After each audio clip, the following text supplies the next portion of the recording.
আমি কিন্তু ওই হিরো না যে তার কথা মতো সিনেমায় অভিনেতা নেবে। আমি ওই হিরো না যার কথা মতো সিনেমায় অমুক শিল্পীর গান থাকবে। মানে এইভাবে যে কথাগুলো বলতেছে, কাকে মিন করে বলে? কাকে মিন করে বলতেছে সে? 7-8 বছরের উপরে তো হয়ে গেল ইন্ডাস্ট্রিতে, কোনো বালটা তো ছিঁড়তে পারো নাই। পারছো? ক্ষমতাও নাই। তোমাদের শুরুটাই হয় চাটাচাটি দিয়ে। মেগাস্টার শাকিব খানের নাম নিয়ে, নাম বিক্রি করে, চাটাচাটি করে কিছু নাম কামাও, ফেম কামাও। তারপরে কি হয়? তারপরে তার তার বিরুদ্ধে মানে বিপক্ষে আবার কি নিন্দে মন্দ গাও।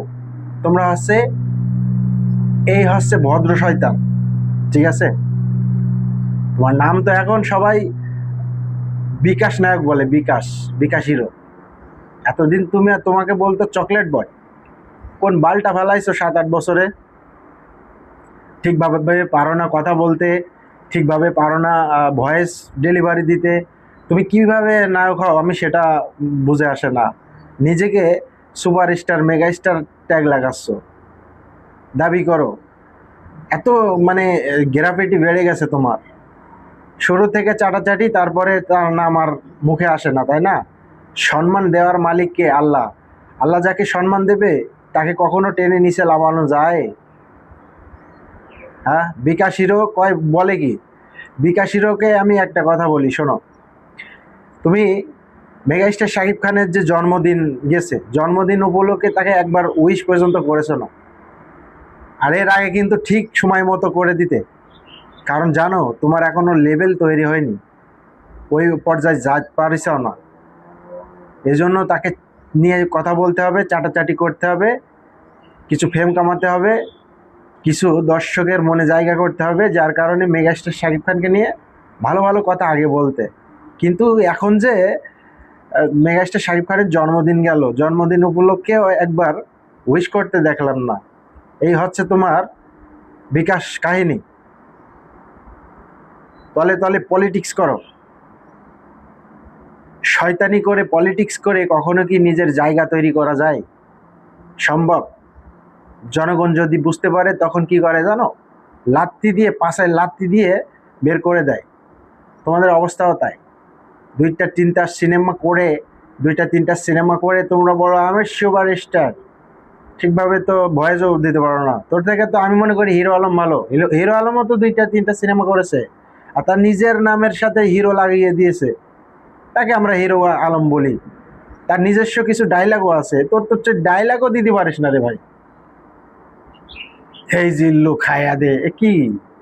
আরে কি বলিস বুঝি না। তোর একটা কথাই হয় না ভাই, কথা উচ্চারণ করতে পারিস না ঠিকভাবে। মেগাস্টার শাকিব খানের পিছনে লাগো, কাকে মিন করে কথা বলো?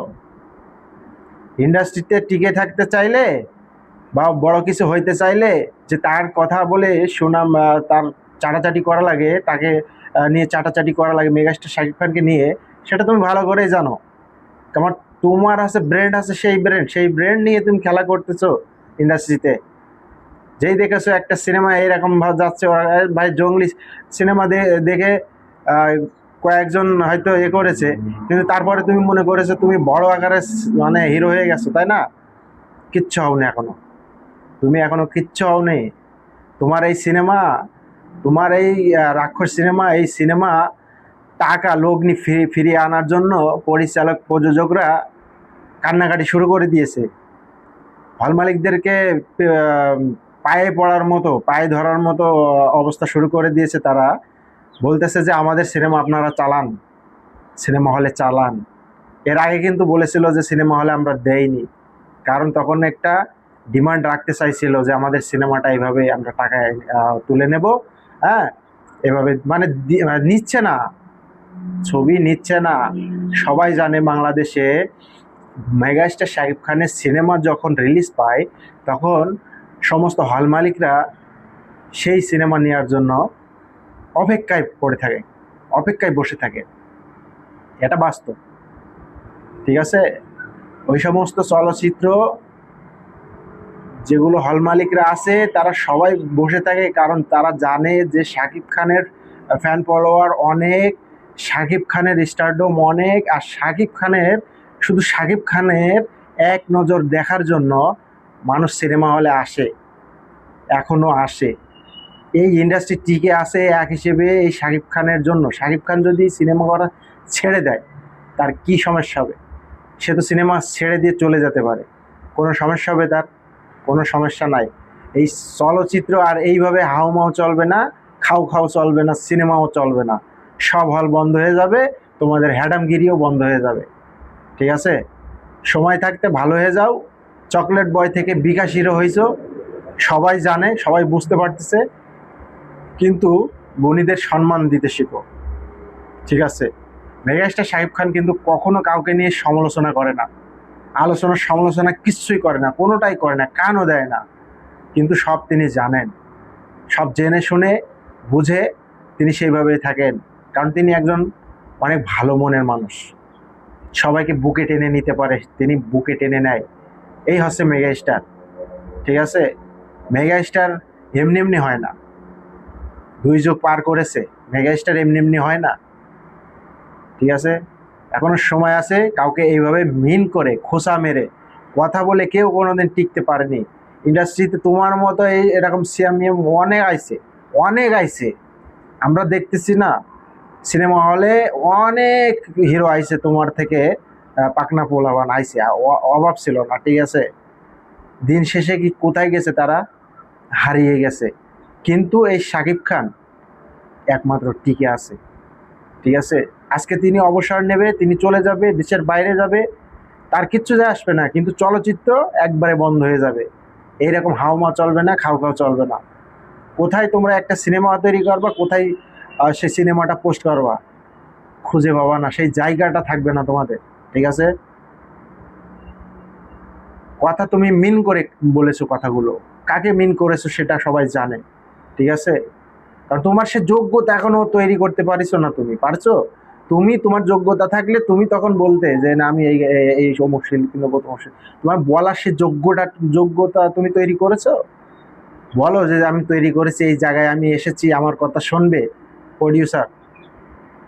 সেই যোগ্যতা তৈরি করতে হবে তো ভাই। 2টা 3টা সিনেমা করে উল্টাপাল্টা কথা বলবা, এগেনস্টে কথা বলবা, খোঁচা মেরে কথা বলবা, কি এই সমস্ত কি? আর সাকিবিয়ানরা যারা আছে, সাকিব ভক্ত, সাকিব ফ্যান ফলোয়ার যারা আছে, তারা তোমাদেরকে ছেড়ে দেবে তাই ভাবতেছো? তোমরা কথা বলার আগে তারা ভেবে নেয়, বুঝে নেয় যে কাকে মিন করে কথা বলতেছো। আর আমাদের প্রিয় নায়ক শাকিব খানের কে নিয়ে যখন খোঁচা মেরে বা তোমরা এরকম গায়ে লাগি কথা বলো না, তখন শাকিব খানের থেকে সাকিবিয়ানদের জলে বেশি, বোঝো নাই?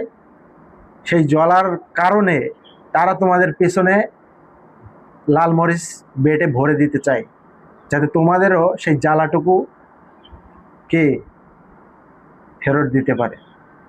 সো কথাটা মাথায় রাখবা, কাউকে মিন করে কথা বলবা না, খোঁচা মেরে কথা বলবা না, সময় আছে, ভালো হয়ে যাও।